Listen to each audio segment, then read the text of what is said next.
Teman-teman yang dirahmati Allah Subhanahu wa taala, malam ini kita akan coba belajar mengevaluasi diri kita ketika kita dapat masalah. Karena ketika orang diberikan ujian oleh Allah Subhanahu wa taala itu, maka manusia itu ada dua tipe. Ada manusia yang berkeluh kesah dengan ujian, ada manusia yang bersabar atas ujian. Dan orang yang bersabar ini juga bermacam-macam bentuknya. Ada yang sabar dengan pasrah, ada yang sabar justru dengan memperbaiki diri. Dia bersabar sambil memperbaiki dirinya. Karena dia sadar tidak ada masalah yang menimpanya kecuali ada yang salah dalam dirinya. Tidak ada musibah yang menimpa dia kecuali ada sesuatu yang dia lakukan yang mungkin bukan kebaikan, yang mungkin dosa. Sehingga selain bersabar, sembari bersabar dia mencoba untuk mengevaluasi, memperbaiki diri. Dan ini adalah model orang yang sabar yang paling baik. Sedangkan yang mengeluh juga macam-macam. Ada yang mengeluhkan masalah, ada yang mencari kambing hitam. Menyalahkan temannya, kayak misalnya dia gak lulus satu mata kuliah atau nilainya jelek. Dia nyalahin teman kos-kosannya gara-gara teman kos-kosannya ngajak dia main terus misalnya. Padahal itu kan pilihan ya, dia bisa menerima, bisa menolak. Bisa nyalahin mantannya, ini gara-gara saya diputusin, saya nilainya jadi jelek. Ya salah juga sih. Nah ini kan bentuk-bentuk keluhan nih. Ada yang menyalahkan sampai tingkat keluhan yang paling parah itu menyalahkan takdir. Menyalahkan Allah. Ya Allah kenapa saya? Apa maunya engkau? Dan seterusnya dan seterusnya. Nah malam ini kita akan bahas angle orang yang ketika diuji oleh Allah bersabar. Dan juga sambil bersabar dia mencoba untuk memperbaiki diri. Dan ini adalah cara yang paling baik dalam menyikapi suatu musibah atau masalah. Cara yang paling elegan dan cara yang paling bijak, cara yang paling disukai Allah ketika kita mendapatkan masalah itu justru kita mencari tahu apa salah kita.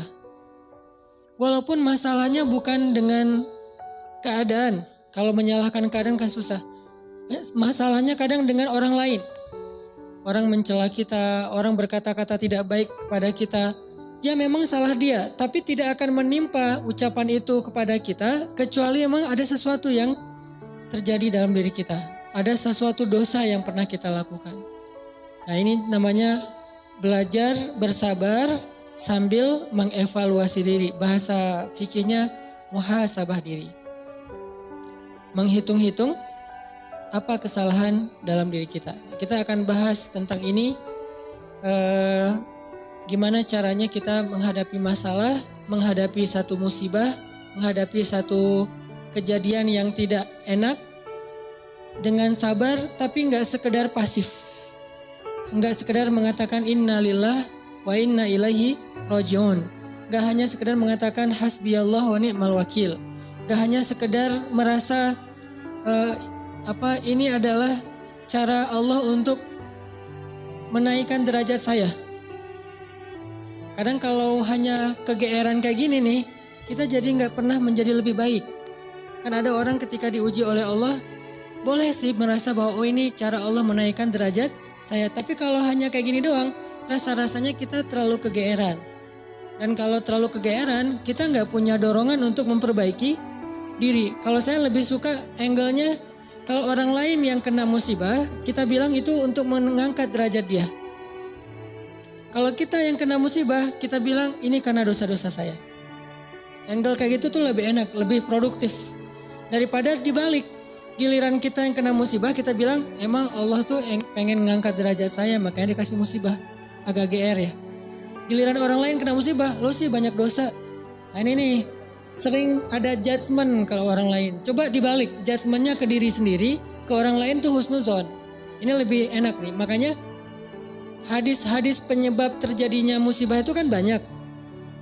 Coba kita pilih beberapa hadis Satu kita berikan untuk menilai orang lain, yang lain kita ambil untuk menilai diri kita. Nah ini beda nih standarnya.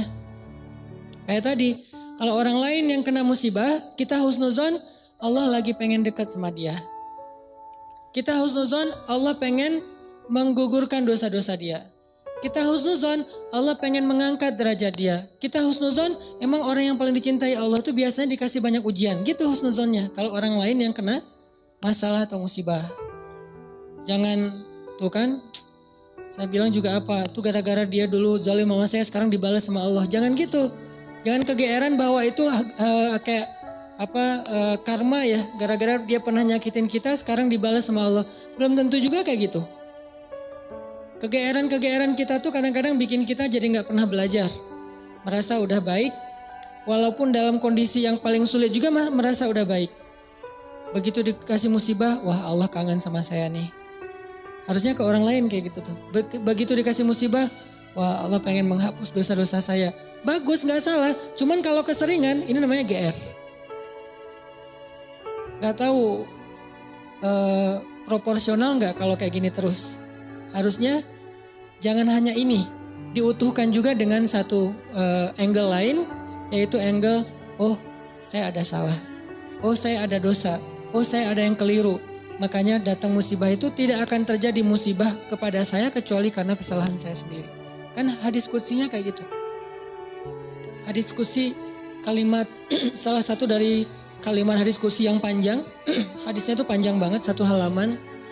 Salah satu kalimatnya tuh Allah bilang, hadis qudsi itu kan Allah yang ngomong ya. Cuman captionnya dari Nabi. Gagasannya dari Allah, captionnya dari Nabi. Kalau Quran, gagasan dan captionnya dari Allah. Kalau hadis, gagasan dan captionnya itu dari Nabi. Nah Allah bilang, kalau kalian dapat masalah, kalau kalian dapat nikmat, janganlah kalian memuji kecuali aku. Kalau kalian mendapatkan musibah, janganlah kalian menyalahkan kecuali diri kalian sendiri. Jadi kalau kita dapat nikmat, jangan muji diri. Gue emang ya gini lah. Kita sering kalau ke diri itu yang enak-enak aja diambil. Kalau misalnya orang lain, itu mah kebetulan doang misalnya. Kalau giliran kita, ya ini memang saya memang kayak gini orangnya. Bukan sombong ya gitu. Nah ini artinya kita terlalu sering kegeeran. Kalau kita dapat nikmat, yang dipuji adalah Allah. Makanya kalimat yang paling Allah suka itu Alhamdulillah. Itu kalimat yang paling Allah suka. Kita memuji Allah kalau kita dapat nikmat. Kita bilang, hadza min fadli rabbi. Ini anugerah dari Allah, ini hadiah dari Allah, ini kebaikan dari Allah, ini karena Allah ngasih dan seterusnya. Jadi yang dipuji itu Allah. Wa amma bi ni'mati rabbika fahaddits, itu membicarakan nikmat Allah. Bukan membicarakan kehebatan diri kita. Tapi kalau diberikan musibah, jangan kita menyalahkan siapapun kecuali diri kita sendiri. Nah ini salah satu angle yang dibangun lewat hadis qudsi. Walaupun kadang bisa kita secara realistis melihat kesalahan orang lain. Untuk apa? Bukan untuk mengkambing hitamkan dia. Kalau emang dia salah, bukan untuk mengkambing hitamkan. Untuk apa? Untuk menghindar, untuk waspada, jangan sampai kita jadi korban dia lagi untuk kesekian kalinya. Kayak ada orang yang zalim.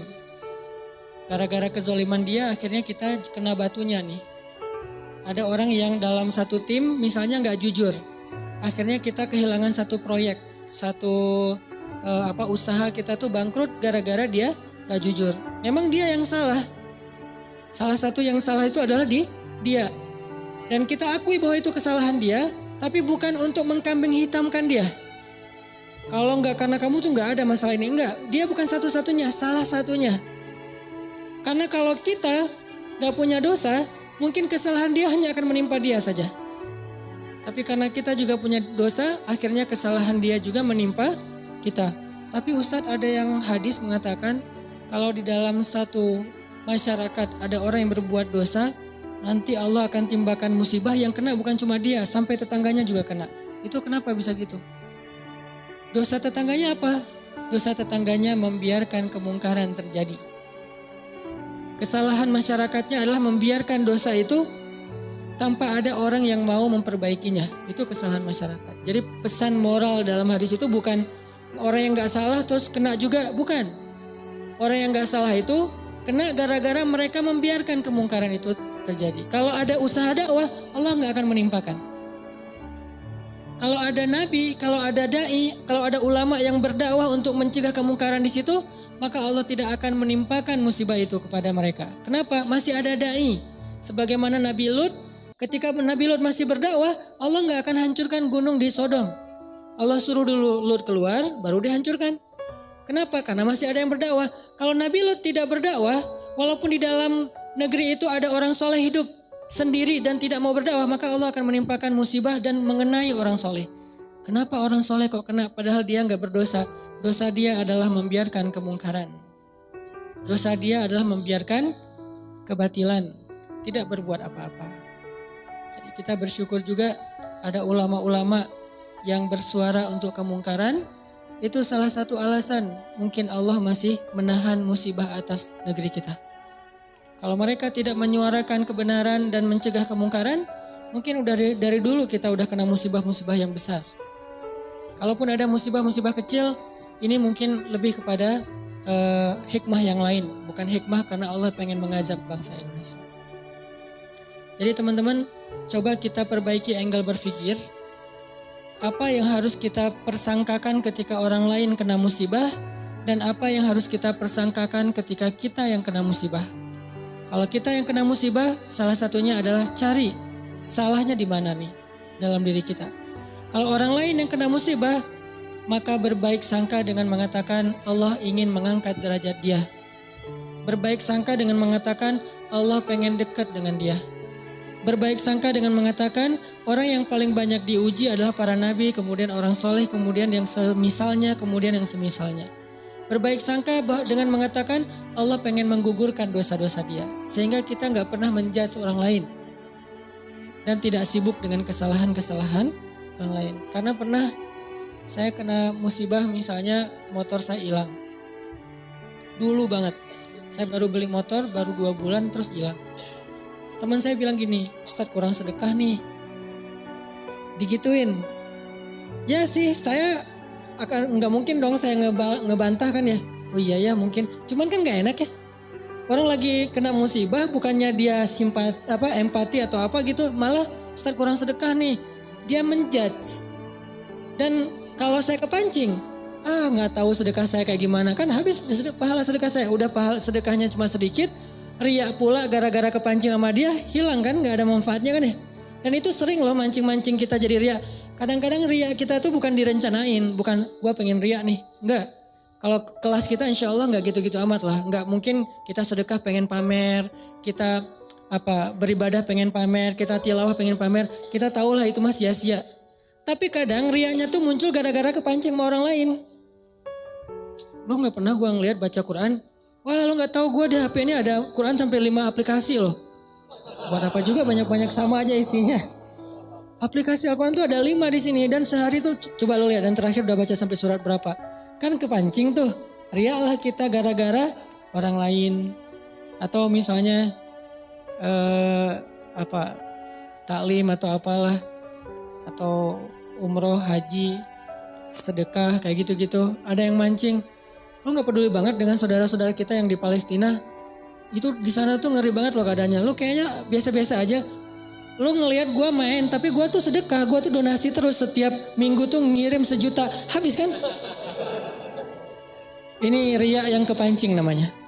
Dan sama statusnya dengan riya yang direncanain, makanya jangan gampang kepancing. Dia ngomong gitu ke saya lagi hilang motor, dia bilang Ustadz kurang sedekah.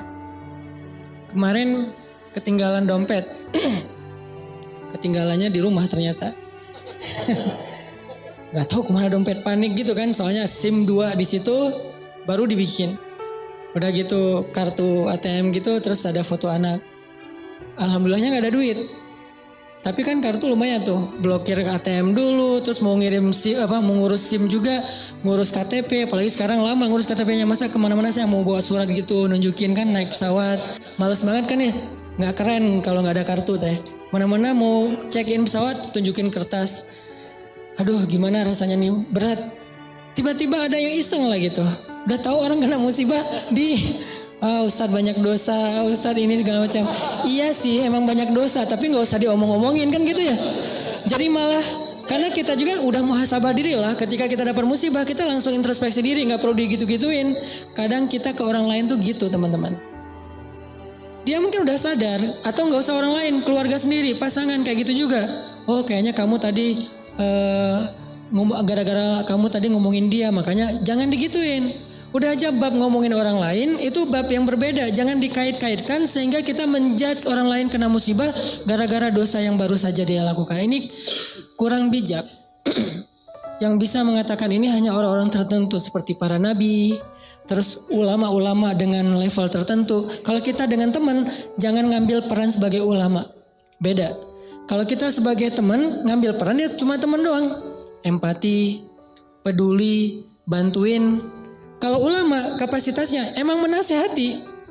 Ulama itu kapasitasnya emang mengeluarkan fatwa. Bahkan menjudge, itu hak ulama menjudge. Karena ulama itu sama kayak hakim. Tugas hakim itu adalah menghakim.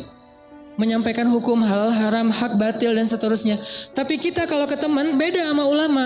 Kalau ulama kayak gitu maklumi, emang tugas ulama kayak gitu. Kalau kita mengambil peran ulama ini gak bisa dimaklumi. Ini agak blunder. Agak offset nih kalau menurut saya. Jadi kalau teman-teman ngedengar ada ustadz-ustadz yang di sosial media berfatwa, itu emang tugas mereka. Jangan dijudge juga, nih ustadz ini kurang bijak. Emang gitu. Kalau kita yang kayak gitu, yang namanya kurang bijak. Kalau ulama kayak gitu, bijak itu. Karena kalau ulama diam, lalu di mana amar ma'ruf nahi mungkar? Kalau ulama diam, lalu di mana dakwah? Kalau gitu saya juga harus enggak. Kalau kita enggak boleh ngomong, mending diam. Karena ketika kita ngomong, kemungkinan salahnya lebih besar daripada benar. Terus gimana? Ya udah bantuin orang yang kena musibah. Jangan dijudge, jangan dihakimin, jangan difatwain. Kita bukan ahlul fatwa. Kita bukan mufti. Kita hanya orang biasa. Kalau mau sekedar watawasau bil haq Ustaz. Ya, watawasau bis sabr juga kan. Kita nasihatnya itu menguatkan kesabaran dia, bukan nasihatnya membuat dia makin jatuh. Lo sih, nah ini bikin jatuh nih. Ya sabar ya, mudah-mudahan Allah dengan modal husnuzon tadi, mudah-mudahan Allah angkat derajat kamu, mudah-mudahan Allah ngampunin dosa-dosa kamu, mudah-mudahan Allah kamu jadi lebih dekat kepada Allah. Ini watawasau bil haq, watawasau bis sabr. Tapi kalau kita bilang kamu kurang ini, kamu kurang itu, kamu kurang itu, ini berarti kita menjudge, menghakimi orang yang sedang kena musibah. Harusnya itu kita lakukan untuk diri kita, bukan untuk orang lain. Beda banget teman-teman angle dalam menilai orang lain dan menilai diri kita sendiri itu beda. Jangan disamain. Yang banyak terjadi terutama di sosmed itu kita memberlakukan yang untuk diri kita berikan ke orang lain, yang untuk orang lain kita ambil untuk diri kita. Itu yang terjadi di balik tadi tuh. Itu banyak banget di masyarakat kita. Yang kayak kasus orang lain kena musibah kita bilang banyak dosa, kita kena musibah kita bilang Allah pengen ngangkat derajat saya. Harusnya dibalik. Kalau dibalik insya Allah kan gak ada perdebatan ya. Gak ada haters, gak ada keributan, gak ada keramaian, gak ada unfollow, gak ada left group, gak ada yang kayak gitu-gitu. Kenapa? Karena semuanya melihat ke orang lain dengan husnuzon, melihat ke diri sendiri dengan muhasabah, dengan mengevaluasi kesalahan sendiri. Ini poin pertama. Mudah-mudahan jadi pola pikir dalam kita berteman, pola pikir dalam kita bersosmed termasuk. Karena kalau pola pikir ini dibalik tadi bahaya. Kita nggak akan pernah punya teman yang nyaman berada di sisi kita. Terus disalah-salahin. Apalagi nanti kalau udah punya pasangan, nggak akan betah dia kalau terus-terusan disalah-salahin walaupun salah. Kadang dia salah tapi nggak usah disalah-salahin. Cukup dibantu, nanti dalam momen-momen yang lebih normal, lebih enak baru dikasih tahu. Tapi kalau misalnya dia lagi ada masalah, disebutin lagi kesalahannya, secara manusiawi dia pasti akan ilfil. Alih-alih dia nerima nasihat kita malah menjauh, malah jadi masalah baru. Ini angle berpikir. Terus yang kedua, kita coba lihat bagaimana cara para ulama menyikapi atau merespon masalah. Gimana orang soleh dulu ngerespon satu musibah. Orang soleh dulu, kalau mereka dapat musibah, mereka selalu memeriksa pertama hubungan mereka dengan Allah. Itu yang pertama diperiksa. Karena nggak mungkin ada musibah kecuali karena ada masalah antara kita dengan Allah. Kalau hubungan kita dengan Allah itu hidup kita tuh bakalan mudah banget teman-teman. Tapi begitu ada kerenggangan antara kita dengan Allah, ada gap antara kita dengan Allah, ada kayak kerusakan hubungan kita dengan Allah, pasti jadinya tuh musibah, pasti jadinya tuh masalah. Saya teringat kisah di zaman Umar bin Abdul Aziz. Tahu Umar bin Abdul Aziz? Umar bin Abdul Aziz itu pemimpin yang dikenal dengan julukan Khulafaur Rasyidin yang kelima. Jadi ada 6 Khulafaur Rasyidin. 4 terkenal ya, Abu Bakar, Umar, Utsman, Ali. Yang kelimanya tuh Umar bin Abdul Aziz, dan yang keenamnya itu Nuruddin Zinki, gurunya Salahuddin Al-Ayyubi. Jadi ada 6 Khulafaur Rasyidin, khalifah yang dikenal dengan khalifah paling adil sepanjang sejarah. Padahal banyak khalifah-khalifah yang keren loh dalam Islam. Ada Harun Ar-Rasyid, ada Khalifah Al-Ma'mun, ada Khalifah Muhammad Al-Fatih, ada Salahuddin Al-Ayyubi, ada Saifuddin Qutuz. Ada banyak nama-nama besar dalam sejarah Islam, tapi mereka nggak dapat gelar Khulafaur Rasyidin. Berarti orang yang dapat gelar Khulafaur Rasyidin ini kan ideal banget ya, keren banget nih. Walaupun kita belum tahu cerita detailnya. Salah satu di antara 6 Khulafaur Rasyidin, ada yang kelima namanya Umar bin Abdul Aziz. Kalau nggak salah cucu apa cicitnya Umar bin Khattab. Nah, di masa Umar bin Abdul Aziz ada seorang gembala, ada seorang yang punya banyak ternak datang kepada Umar bin Abdul Aziz bilang gini, "Ya Amirul Mukminin, kenapa ya sejak Anda naik jadi khalifah ada kejadian aneh di tempat gembala-gembala ternak kami?" Umar nanya, "Kejadian aneh apa?" "Ya kejadiannya aneh, soalnya dulu tuh yang namanya serigala sama domba itu pasti kan musuhan ya. Serigala tuh kan selalu meneror ya, menikung. Serigala itu selalu berburu domba. Jadi domba itu makanan serigala tuh. Tapi sejak Umar bin Abdul Aziz jadi khalifah, sekarang serigala itu adalah penggembalanya domba, ngawal domba. Jadi serigala yang ada di gunung turun untuk mengawal domba. Gimana ngawalnya? Kan saya pernah posting tuh yang di New Zealand. Gimana seekor anjing dilatih untuk menggembalai domba. Domba dibawa ke padang rumput, nanti sore dibawa pulang lagi ke kandangnya. Bukan lagi tugas penggembala, dilakukan oleh para serigala. Bayangin, pemangsa yang selama ini selalu memangsa serigala secara diam-diam, sekarang malah mengawal serigala ke tempat padang rumput, dan sore hari mengawal mengawal domba pulang lagi ke kandangnya. Apa yang terjadi ya Amirul Mukminin? Serigala sekarang malah menggembalai domba. Apa kata Umar bin Abdul Aziz? Kami adalah kaum yang selalu memperbaiki hubungan dengan Allah, maka Allah memperbaiki hubungan antara kita dengan makhluk. Kami adalah kaum yang memperbaiki hubungan dengan Allah, maka Allah pun memperbaiki hubungan antara domba dengan serigala. Bayangin, musuh bebuyutan bisa baik hubungannya oleh Allah Subhanahu wa taala. Ala kulli syai'in qadir. Apalagi cuma calon mertua yang pernah nolak kita, biasa banget itu, gampang. Ini serigala loh, yang makan domba, bisa jadi pengawal domba. Apalagi cuma nolak, nggak dimakan kan? Nggak diapa-apain, nggak sampai disakitin, nggak sampai dirampas, nggak sampai dibegal. Kecuali calon mertuanya begal. Nggak diapa-apain. Nah apalagi yang masalah-masalah sepele dengan pasangan, dengan teman, dengan masalah rezeki. Jadi kalau kita punya masalah, kayak kita lagi punya bisnis sama teman-teman nih berlima. Udah modalnya cukup, konsep bisnisnya udah mateng, marketingnya udah ahlinya, produknya udah ada. Kenapa masih rugi aja? Udah berjalan sekian tahun, rugi sampai hampir bangkrut. Jangan hanya cari tahu kesalahan teknis. Oh kayaknya nih konsep marketing kita masih kurang bagus nih, sales kita kurang jago nih, atau branding kita kurang bagus nih, dan seterusnya. Bukan hanya itu yang perlu kita evaluasi. Yang nomor 1, evaluasi dulu hubungan kita dengan Allah SWT. Setiap kali kita punya masalah, pertama yang harus kita tanya, jangan-jangan saya nih ada masalah sama Allah. Dan itu yang selalu saya lakukan. Kalau saya punya masalah, saya langsung tanya, nih kayaknya ada yang gak bener nih saya sama Allah. Mungkin sholatnya kurang khusyuk, mungkin beberapa kali jadi gak sholat di masjid karena sibuk atau karena ketiduran, karena apa.